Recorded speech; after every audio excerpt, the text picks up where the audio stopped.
Chào các bạn, hôm nay Khanh sẽ giới thiệu cho các bạn về hệ thống gầm xe của chiếc Hyundai Santa Fe. Thì như các bạn đã biết rồi, Santa Fe chạy trong thành phố thì đa số các bạn nghe nói thôi. Santa Fe chạy êm, cách âm tốt, không bị chồng chành, không bị lắc qua lắc lại. Thì tại sao nó được như vậy thì lát nữa các bạn sẽ coi cái phần gầm về hệ thống treo. Thì đối với cái hệ thống treo nó sẽ giải quyết tất cả những cái yêu cầu, những cái lắc, những cái rung cho một chiếc xe các bạn lái rất là êm và rất là vững.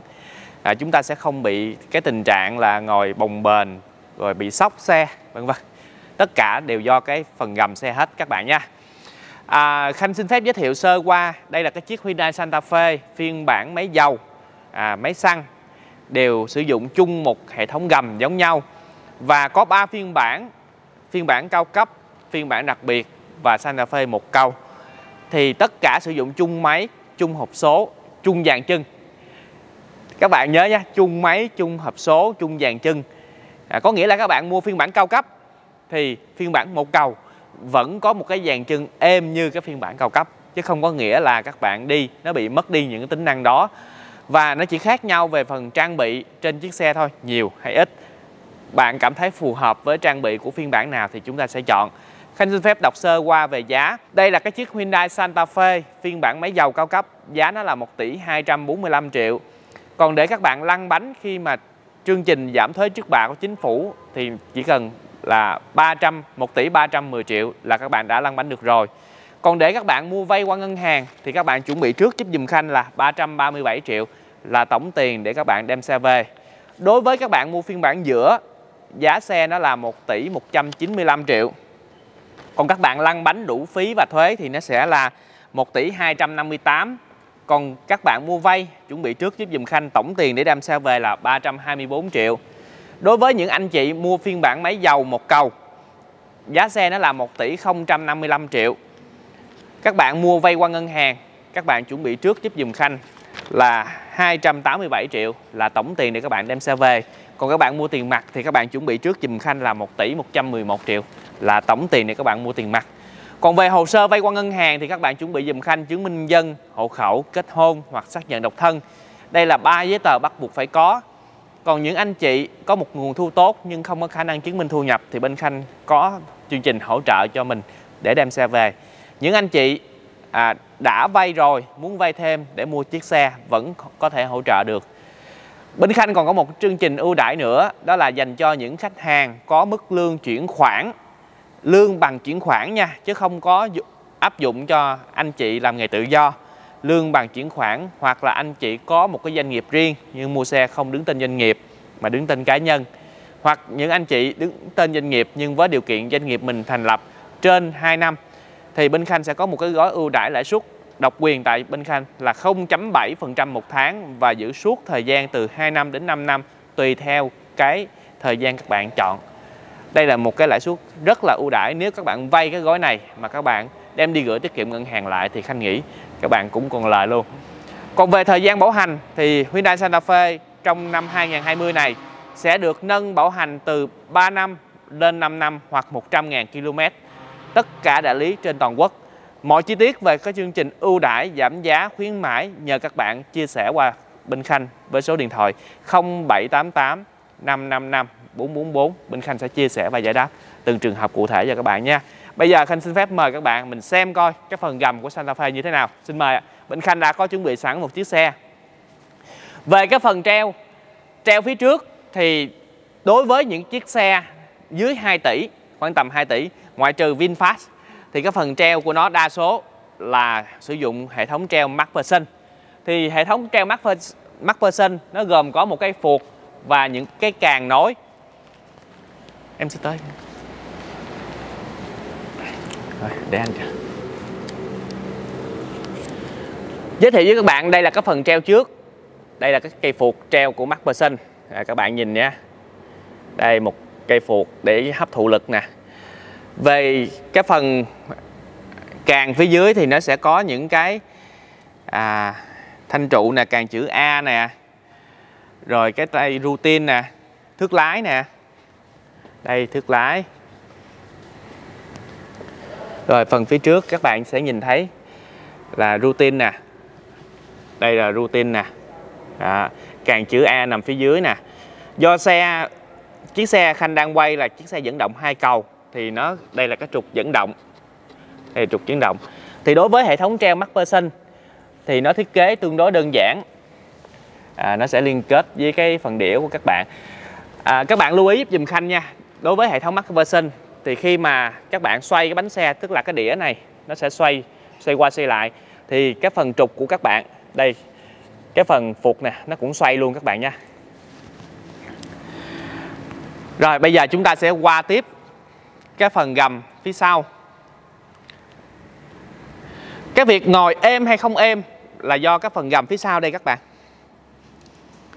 Đây là cái phần gầm phía sau nè.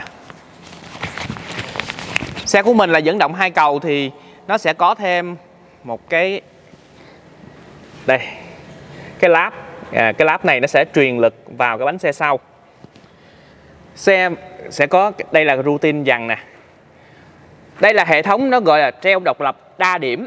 Tại sao gọi là treo độc lập đa điểm? Có nghĩa là cái phần đây các bạn thấy cái càng phuộc này không ạ? Đây cái càng phuộc này. Khi nó có một cái dao động thì nó sẽ dao động độc lập. Đây, nó sẽ dao động độc lập. Nó không bị ảnh hưởng bên phải và bên trái, bởi vì hai cái càng nó treo độc lập với nhau. Đây các bạn thấy không? Hai cái càng nó treo độc lập với nhau nè. Cái phần này mà có nhịp lên thì nó chỉ bị của một bên trái thôi, nó không bị ảnh hưởng bên phải. Chính vì vậy các bạn ngồi trên xe sẽ không bị cảm giác là lắc qua lắc lại và bị rung.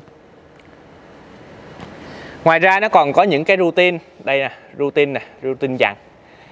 Đây, một cái phuộc. Đối với hệ thống treo đa điểm, đây là một điểm nè. Có một cái càng phía trên đây nữa. Đây là cái càng phía trên. Đây Khanh xoay lại. Đây, một cái tay đòn đưa ra để nối với lại cái phần đĩa của các bạn. Đây 1 điểm nè, đây 2 điểm nè, đây 3 điểm nè. Ở phần phía trên nữa các bạn. Đây phần phía trên nữa nè. Đây là hệ thống treo đa điểm nha. Một chiếc xe êm hay không êm là do hệ thống treo này các bạn nha. Mỗi hệ thống treo thì nó sẽ có một ưu và nhược điểm khác nhau. Đối với hệ thống treo đa điểm này thì nó sẽ êm hơn khi mà các bạn đi đường thành phố, khi các bạn đi những cái đường mấp mô. Đây là cái phần treo phía dưới, các bạn nhìn thấy nha. Đây cái phần treo phía dưới. Các cái tay đòn, đây là các cái tay đòn nó treo. Đối với hệ thống treo độc lập này thì các bạn có thể chỉnh được độ trụng của bánh xe. Đây.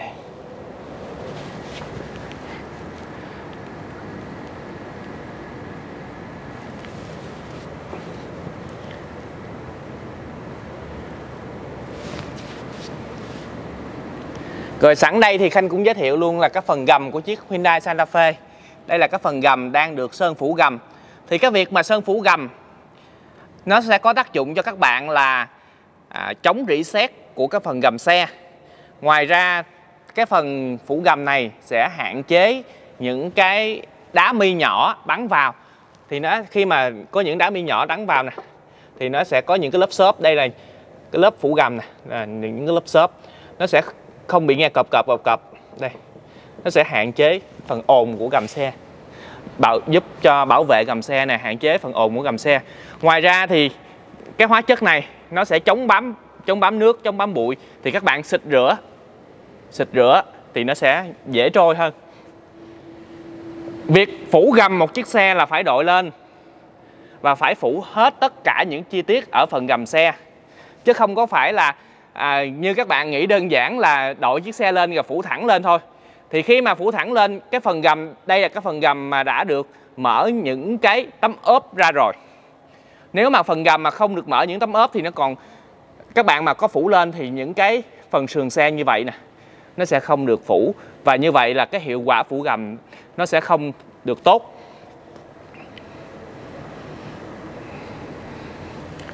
Đây chúng ta sẽ coi lại cái phần treo trước.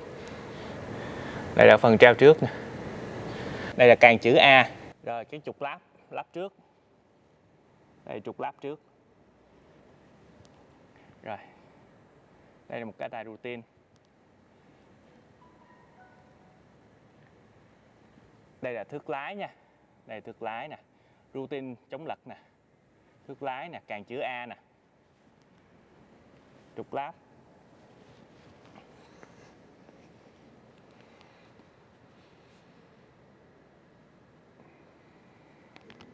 Sau khi Khanh đã giới thiệu xong về phần gầm, nếu mà các bạn cảm thấy yêu thích về chiếc Santa Fe này, mong nhận được những câu hỏi, những chia sẻ và những nhu cầu mua chiếc Santa Fe qua số điện thoại 0788 555 444, bên Khanh sẽ chia sẻ và giải đáp, cũng giống như gửi cho quý vị và các bạn các chương trình khuyến mãi mới nhất, tốt nhất dành cho các bạn đến với đại lý.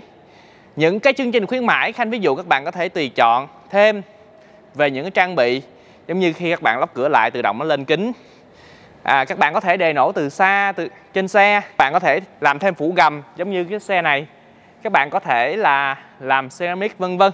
Đây là những nhu cầu của mỗi bạn và có mỗi nhu cầu khác nhau. Mong tất cả nhận được sự chia sẻ qua số điện thoại 0788 555 444, bên Khanh sẽ giải đáp từng trường hợp cụ thể.